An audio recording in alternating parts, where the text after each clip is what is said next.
నమస్కారం VNR news వార్తలకు స్వాగతం. నా పేరు సుమలత. వార్తలు ముందుగా హెడ్లైన్స్.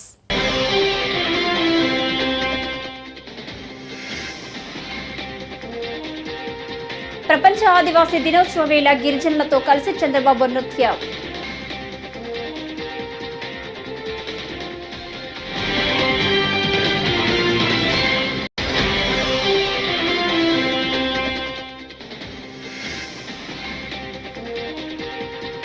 ఏపీలో రెడ్ బుక్ పాలన సాగుతుంది. వైఎస్ జగన్ కూటమి ప్రభుత్వంపై సంచలన వ్యాఖ్యలు.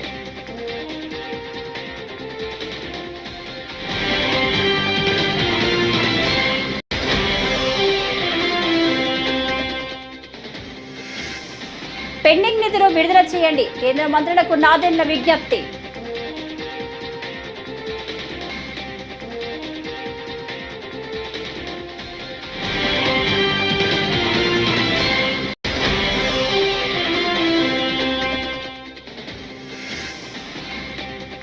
రాష్ట్ర రవాణా రంగాన్ని అభివృద్ధి బాటలు నడిపించేందుకు ప్రభుత్వం చిత్తశుద్ధితో పనిచేస్తుందని మంత్రి కొల్లు రవీంద్ర.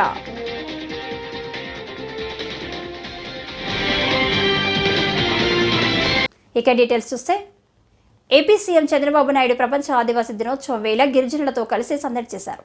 ఆదివాసీ దినోత్సవ కార్యక్రమంలో పాల్గొనేందుకు విజయవాడ తుమ్మలపల్లి కళాక్షేత్రానికి వెళ్లారు. అక్కడ ఆయనకు మంత్రి గుమ్మడి సంధ్యారాణి ఎమ్మెల్యేలు ఘన స్వాగతం పలికారు. అనంతరం గిరిజనులతో కలిసి చంద్రబాబు కొద్దిసేపు తింసా నృత్యం చేసి వారిని ఉత్సాహపరిచారు. గిరిజనుల వద్దకు వెళ్లి వారిని పలకరించారు. ఆ తర్వాత డప్పు కొట్టి గిరిజనులతో మమేకమయ్యారు. వివిధ వేషధారణలతో వచ్చిన వారితో ముచ్చటించారు. గిరిజనులు తయారు చేసిన ఉత్పత్తులతో ఏర్పాటు చేసిన ప్రదర్శనశాలకు వెళ్లి వాటిని పరిశీలించారు. అంతకుముందు అరకు కాఫీ తాగారు.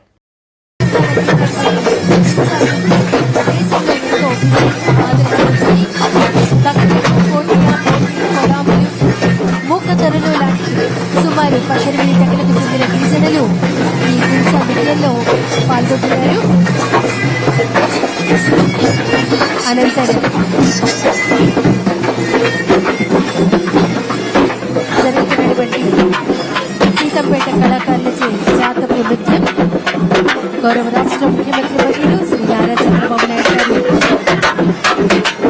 సీతంపేట కళాకారులచే జాతపు నృత్యం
మాజీ సీఎం వైసీపీ అధినేత వైఎస్ జగన్మోహన్ రెడ్డి ఏపీలో కూటమి ప్రభుత్వంపై సంచలన వ్యాఖ్యలు చేశారు. రాష్ట్రంలో రెడ్ బుక్ పాలన కొనసాగుతుందని ఆరోపించారు. రాష్ట్ర వ్యాప్తంగా రెడ్ బుక్ పాలన సాగిస్తున్నారు. ఊళ్లల్లో ఆధిపత్యం కోసం వ్యవస్థలను భ్రష్టు పట్టిస్తున్నారు. రాడ్లు కత్తులతో గ్రామంలో దాడులు చేస్తున్నారు. ప్రజలకు మంచి చేయాలన్న ఆలోచన ఈ ప్రభుత్వానికి లేదు. రాష్ట్రంలో అరాచక పాలన జరుగుతుంది. చంద్రబాబు మహిళలను మోసం చేశారు. ప్రతి విద్యార్థికి 15,000 ఇస్తారని చెప్పి చంద్రబాబు మోసం చేశారు. ఎన్నికల సమయంలో మాయ మాటలు చెప్పారు. మన ప్రభుత్వమే ఉంటే ఇప్పటికీ అందరికీ రైతు భరోసా అందేది అని వైఎస్ జగన్ అన్నారు. అవి కూడా మోసం చేశాడు. పొదుపు సంఘాల అక్క చెల్లెమ్మలకు 0 వడ్డీ కింద డబ్బులు జమ చేయాలి. అది మోసం చేశాడు. అది కూడా ఇవ్వకుండా ఇలా ప్రతి ఏరియాలోనూ కూడా ప్రతి ఒక్కరిని కూడా రైతులను మొదలు పెడితే రైతులను, చిన్న పిల్లలను, పెద్ద పిల్లలను, అక్క చెల్లెమ్మలను ప్రతి ఒక్కరిని కూడా మోసం చేసిన ఈ చంద్రబాబు ఏ ఒక్కరూ కూడా ప్రశ్నించకూడదు, ఏ ఒక్కరూ రోడ్ల మీదకి రాకూడదు, ఏ ఒక్కరూ చంద్రబాబు నాయుడు గారిని నిలదీయకూడదు అని రాష్ట్ర వ్యాప్తంగా రెడ్ బుక్ పాలన సాగిస్తూ ఉన్నారు. రెడ్ బుక్ పాలనలో చంద్రబాబు నాయుడు ఆయన కొడుకు రాష్ట్రంలో రెడ్ బుక్ పాలన వాళ్ళు తెరిచి కక్ష సాధింపు చర్యలు వాళ్ళు చేస్తూ ఉంటే అక్కడి నుంచి మొదలైతే నియోజకవర్గ స్థాయిలో ఎమ్మెల్యేలు, మండల స్థాయిలో మండల నాయకులు, గ్రామ స్థాయిలో గ్రామ నాయకులు వీళ్ళందరూ కూడా రెడ్ బుక్లు వాళ్ళు తెరిచేసి వాళ్ళు ఊర్లలో ఆధిపత్యం కోసం ఏ రకంగా వ్యవస్థలను భ్రష్టుపట్టిస్తూ పోలీసులను నిస్తేదం చేస్తూ పోలీసుల సమక్షంలోనే ఏ రకంగా లా అండ్ ఆర్డర్ను నాశనం చేస్తా ఉన్న పరిస్థితి ఈ గ్రామంలో, ఈ సీతారాంపురం గ్రామంలో సుబ్బరాయుడన్న కుటుంబానికి జరిగిన అన్యాయం ఒకసారి గమనిస్తే ఇక్కడే కనిపిస్తుంది. ఇదే గ్రామంలో ఆధిపత్యం కోసం బూతుల్లో ఏజెంట్ల కింద కూర్చున్న వాళ్ళు, సుబ్బరాయుడన్న కుటుంబం బూతుల్లో ఏజెంట్ల కింద కూర్చున్నారని ఇదే గ్రామంలో అదే రోజు ఆంధ్రప్రదేశ్కు కేంద్రం నుంచి రావాల్సిన నిధులను వెంటనే విడుదల చేయాలంటూ మంత్రి నాదెండ్ల మనోహర్ కేంద్ర మంత్రులకు విజ్ఞప్తి చేశారు. విభజన వల్ల ఆంధ్రప్రదేశ్ నష్టపోయిందని గుర్తు చేస్తూ రాష్ట్రాన్ని ఆదుకోవాలని కోరారు. ఈ మేరకు ఏపీ ముఖ్యమంత్రి చంద్రబాబు ఆదేశాలతో మంత్రి నాదెండ్ల మనోహర్ గురువారం కేంద్ర మంత్రులు ప్రహ్లాద్ జోషి, హర్దీప్ సింగ్ పూరిని కలిశారు. కందిపప్పు కోతతో ఇబ్బంది పడుతున్నామని వెంటనే 1,00,000 మెట్రిక్ టన్నుల కందిపప్పు కేటాయించాలని వినతి పత్రం అందజేశారు. దీపం కనెక్షన్ల విషయంపై సీఎం చంద్రబాబు రాసిన లేఖను కేంద్ర మంత్రికి అందజేశారు.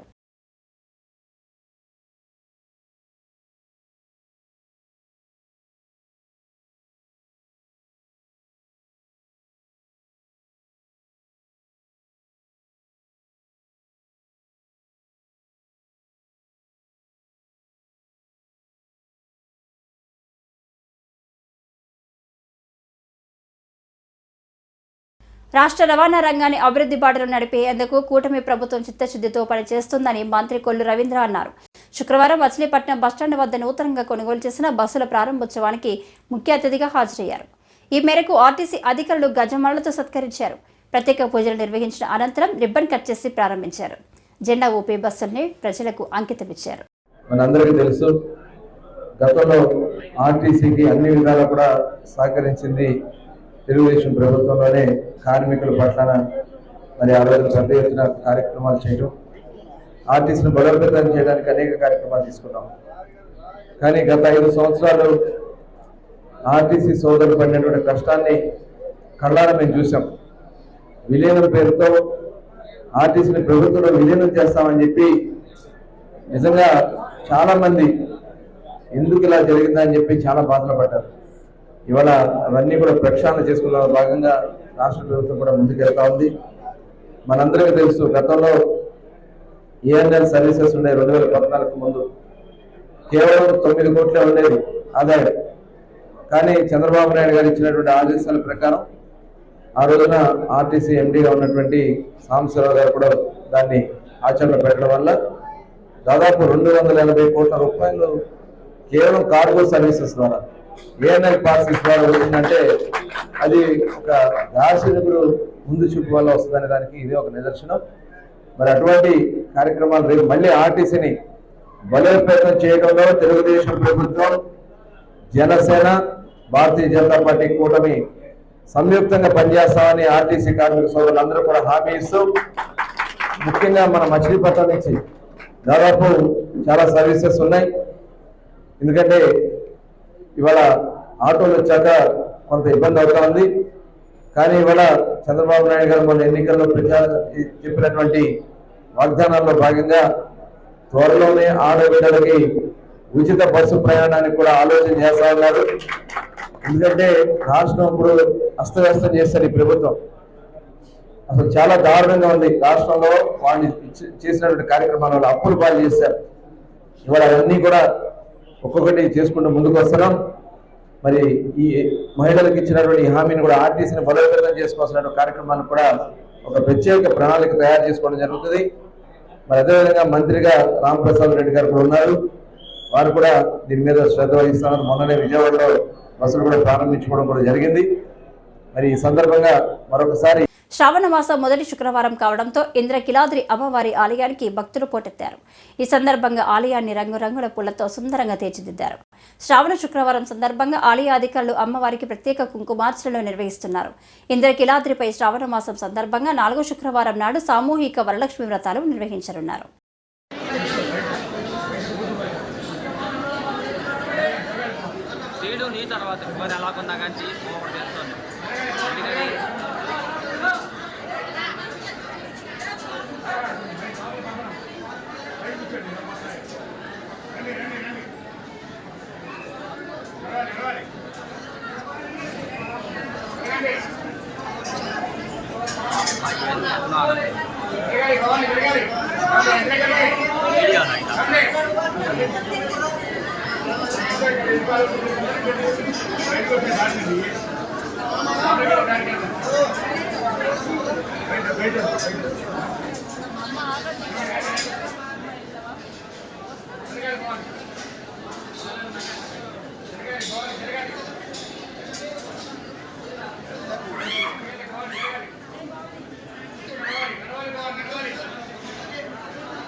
ప్రభుత్వ ప్రైవేటు భాగస్వామ్య విధానంలోకి కొత్త మెడికల్ కాలేజీలను మార్చాలన్న యోచన విరమించాలని మాజీ మంత్రి మేరగ నాగార్జున డిమాండ్ చేశారు. అది ఖచ్చితంగా ప్రభుత్వ కొత్త మెడికల్ కాలేజీల ప్రైవేటీకరణ చేసే చర్యలని ఆయన తేల్చి చెప్పారు. ప్రభుత్వం వెంటనే తన నిర్ణయాన్ని మార్చుకోకపోతే పేద విద్యార్థుల పక్షాన పోరాడతామని ప్రకటించారు.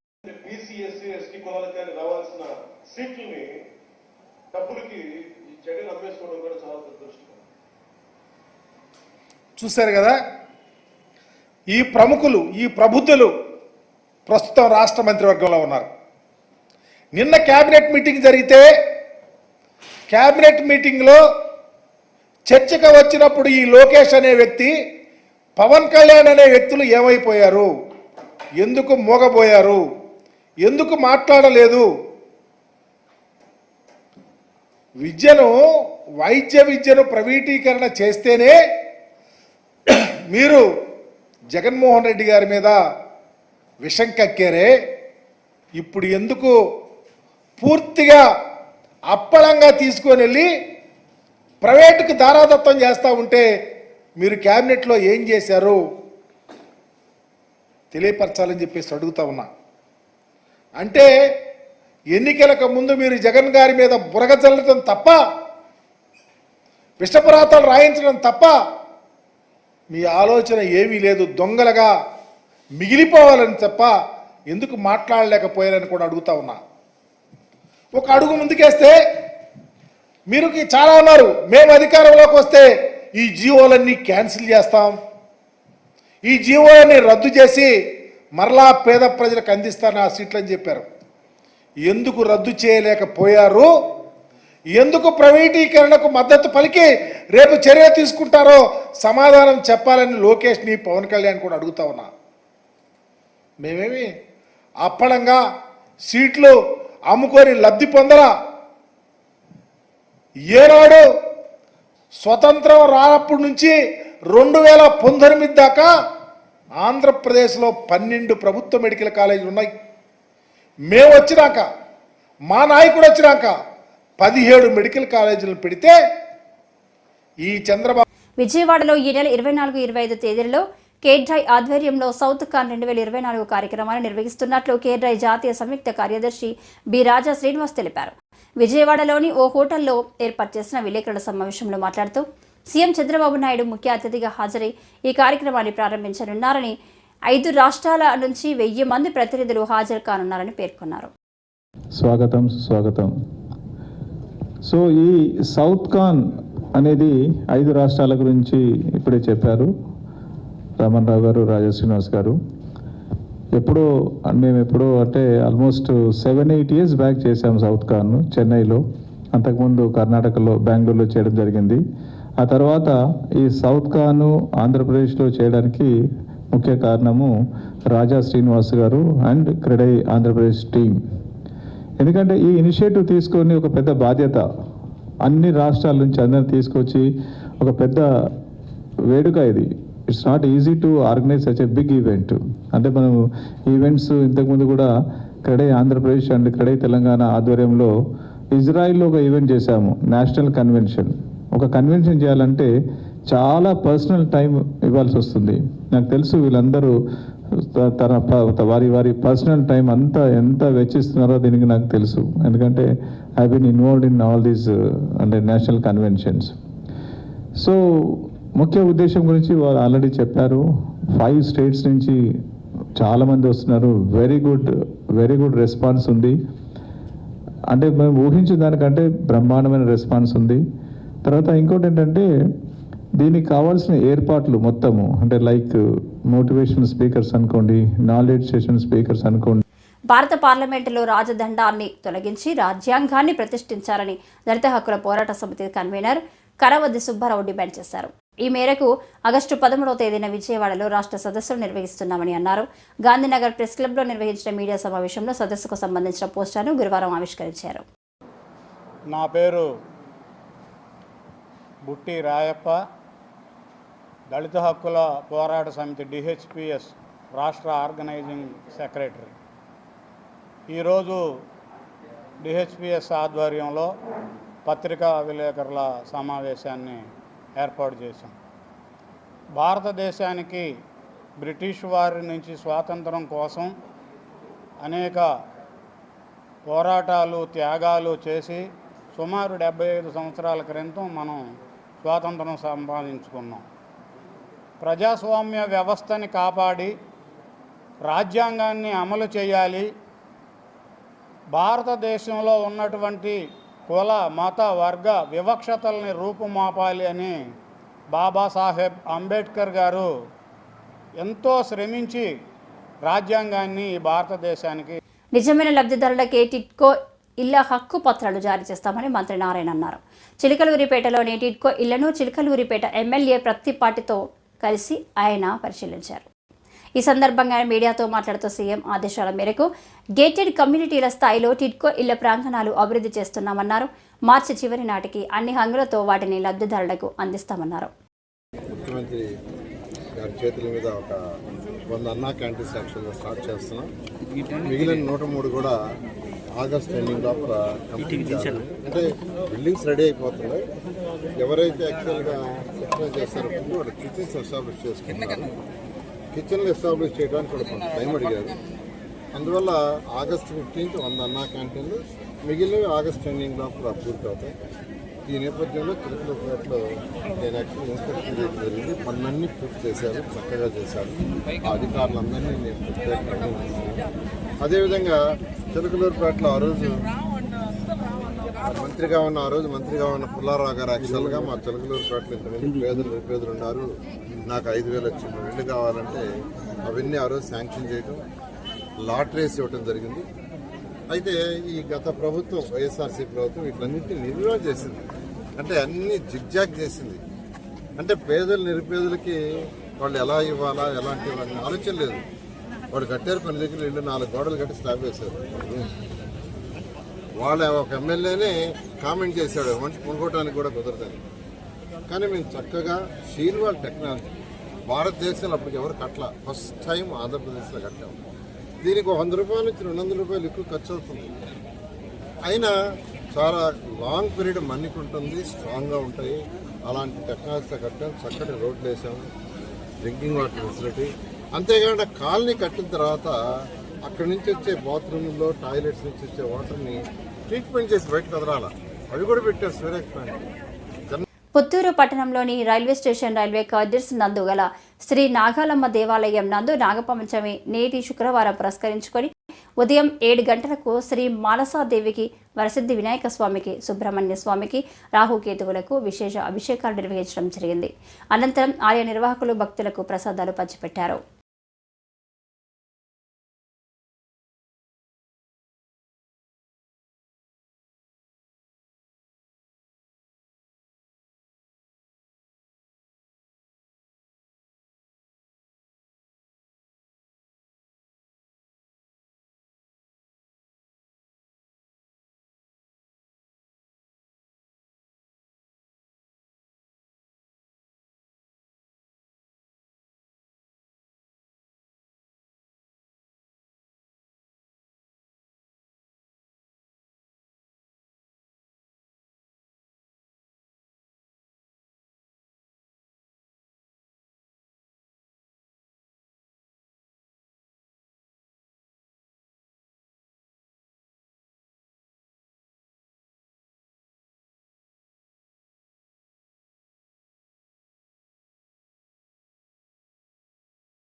ఎన్డీఏ కూటమి అధికారంలోకి వచ్చాక రాష్ట్ర వ్యాప్తంగా చేస్తున్న దాడులు అరాచకాలకు అనపర్తి నియోజకవర్గం పరాకాష్ఠకం మారిందని రాజానగరం మాజీ ఎమ్మెల్యే జక్కంపూడి రాజా అన్నారు. బిక్కవోలు మండలం ఇళ్లపల్లి గ్రామ సర్పంచ్ లొల్లభద్రాన్ని మాజీ ఎమ్మెల్యే సూర్యనారాయణ రెడ్డి, వైసీపీ నేత డాక్టర్ గూడూరు శ్రీనివాస్తో కలిసి ఆయన పరామర్శించారు. ఈ కార్యక్రమంలో పలువురు నాయకులు పాల్గొన్నారు. ప్రజలచే ఎన్నుకోబడి ఈ గ్రామస్తులందరి యొక్క మనసులు గెలుచుకుని ఒక సర్పంచ్గా ఎన్నికయ్యి ఈ గ్రామానికి మంచి చేయాలనేటువంటి బలమైన సంకల్పంతో పనిచేస్తూ ఉన్నటువంటి మీ సర్పంచ్ గారిని కేవలం రాజకీయంగా కక్షపూరితమైనటువంటి ధోరణితో ఇవాళ రాష్ట్రం మొత్తం మీద తెలుగుదేశం పార్టీ చేస్తూ ఉన్నటువంటి అరాచకాలలో భాగంగా అనపర్తి నియోజకవర్గం ఓ పరాకాష్ఠకు చేరిందనేటువంటిది ఖచ్చితంగా మనందరికీ కూడా స్పష్టంగా ప్రతిరోజు జరుగుతూ ఉన్నటువంటి సంఘటనలన్నీ కూడా మనకు అర్థమయ్యేటట్టుగా కనిపిస్తూ ఉంది. ఈ అరాచకాలకి తిరుగుబాటు అనేటువంటిది మొదలైంది. ఇప్పటిదాకా సహనంగా ఓపికతో గాంధీ గారు ఓ చంప మీద కొడితే ఇంకో చంప చూపించమని అన్నాడు అన్నట్టుగా డాక్టర్ గారి దగ్గర నుంచి మొదలుపెట్టి ఈ నియోజకవర్గంలో ఉన్నటువంటి ప్రతి కార్యకర్త కూడా ఈ క్షణం వరకు కూడా చాలా సంయమనం పాటించి ఇప్పటిదాకా ఓపిక పడుతూ వచ్చారు. ప్రజలు ఎన్నికల్లో ఒక తీర్పు ఇచ్చారని అంటే ఎంతో గొప్ప నమ్మకంతో మనల్ని ఏదో ఉద్ధరిస్తారు. కేంద్ర ప్రభుత్వం అవలంబిస్తున్న కార్మిక వ్యతిరేక విధానాలపై సంఘటిత పోరుతోనే అడ్డుకోగలమని సిఐటియు నాయకులు శేషుబాబ్జీ పేర్కొన్నారు. శుక్రవారం కాకినాడ హెడ్ పోస్ట్ ఆఫీస్ వద్ద సిఐటియు ఆధ్వర్యంలో ఆందోళన కార్యక్రమం చేపట్టారు. ఈ సందర్భంగా ఆయన మాట్లాడుతూ మోడీ నాయకత్వంలోని బీజేపీ ప్రభుత్వం అధికారంలోకి వచ్చి రాగానే కార్పొరేట్ సంస్థలకు మేలు చేశారని, కార్మికులకు మాత్రం అన్యాయం చేసిందని ఆయన విమర్శించారు. దేశవ్యాప్తంగా అంటే జిల్లా కేంద్రాలను కూడా ఈ నిరసన ధర్నాలు నిర్వహిస్తుంది. 1942 సంవత్సరంలో ఆగస్టు 9వ తారీఖుని క్విట్ ఇండియా అనే పిలుపుని మహాత్మా గాంధీ ఇచ్చారు. బ్రిటిష్ వాళ్ళని ఈ దేశం నుంచి వెళ్ళిపోమని చెప్పి. ఇప్పుడు మేము పిలుపు ఏంటంటే కార్పొరేట్ కంపెనీలకి పిలిపిస్తున్నాం, మీరు పెట్టుకుంటారా బాబు అని చెప్పి ఈ దేశాన్ని, దేశ ప్రజల్ని, మూలుగుల్ని పీల్చివేస్తూ ఉన్నారు.